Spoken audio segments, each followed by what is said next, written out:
I was just struck as we were making this video about how we are talking about the sensation world. We're talking about a kind of primordial sense of pulse and movement and how nourishing that is. And yet, at another level, both of us have referred to social healing or emotional healing or processes that otherwise we would try to find resolution for in therapy.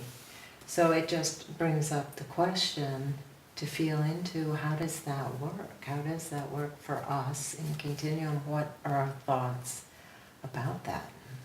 Well, the first thing that kind of comes to mind is that a lot of pain on the emotional front has to do with defenses.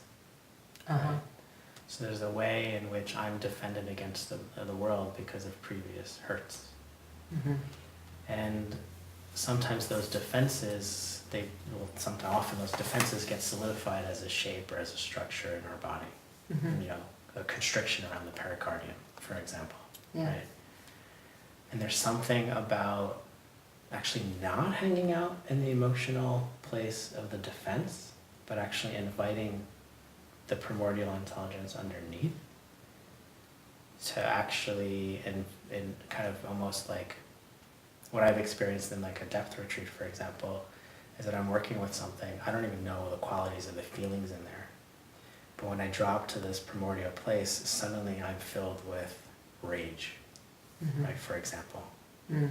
The rage comes and I want to make sense of it, I want to like try to figure out where it goes, and maybe I do, because I know where it comes from, or I don't. The point is that I allow it.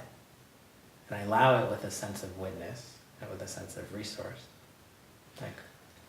And I have to say that this is not primal scream, and this is not pillow pounding. No. I just allow the sensations of it to come. It doesn't. I don't actually have to act it out. Yeah, there's no acting out in the.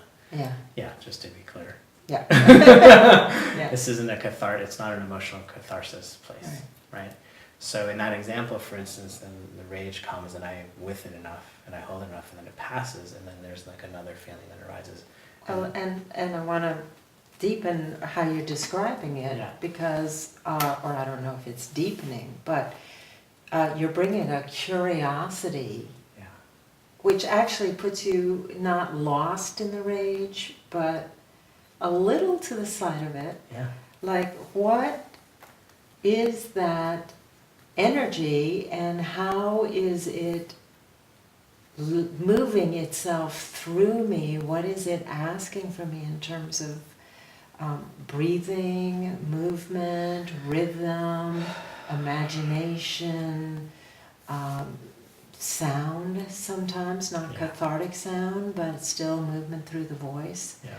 So that it becomes not something that overwhelms, which is what scares people about strong emotion. It's like, I'm going to be swallowed, or I'm going to drown in it, or I'm going to lose my consciousness and do damage to me or the environment. I think part of the reason people feel that way when they're not in a Continuum workshop is actually because they're not in a context of resource, right? So automatically, by their being facilitators, right, holding space, automatically by there being a group intention to be nourished, to work things out, to go deep, what I experience in workshops is that there's actually a resource in the field that actually doesn't exist when I'm not in the field. It's a real, like for me, a tangible thing that allows me to be an even a better witness, to see even more about what's happening inside of me, to be even less easily swayed by the magnitude of what's arising in me, or even it also invites me to a sense of nuance that doesn't exist in the field when I'm sitting in my car driving or sitting at a computer working. It's like putting ourselves in a different context. Yes. Allows us to relate to ourselves in a completely different way, because it brings these, people, you can call it invisible resources, but incredibly tangible resources. And because Continuum enters through the sensate body, and puts such a strong emphasis on that. It feels to me that when these emotions arise, there's a way that we are invited not to just believe the stories that have been patterned in there that explain our sorrow to ourselves or our trauma to ourselves or our rage to ourselves. So what happens so often, I think, when we aren't in a resource place is that the emotion just takes us, we slip down a slipstream of the story we tell ourselves, which is never 100% accurate. And the story is as stuck as the cycle of the emotion. So the somatic interest interrupts story. It's like, well, maybe, maybe not. Let's see how this wants to move now. Right. Yeah. I mean, you're talking about kind of sophisticated trauma work in a sense, because when you look at these things that have congealed in our being, Yeah. these beliefs about ourselves, they come from a time when we didn't have enough resources. Right. And where we explain our experience based on our understanding of ourselves and the context at that time. Right.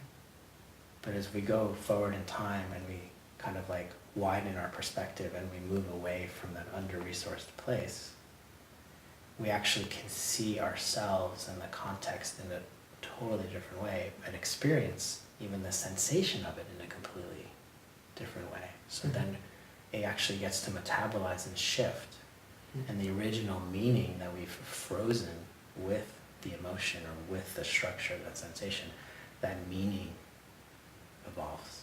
Right? And then we're not the same person that we were. And what we start to notice, I think, in contexts like that is that when it does shift and when it comes from a different place, we often find that we have a sense of aliveness and vitality that is coming forward in a way that it couldn't when we had a story encased and a defense pattern encased around an emotion.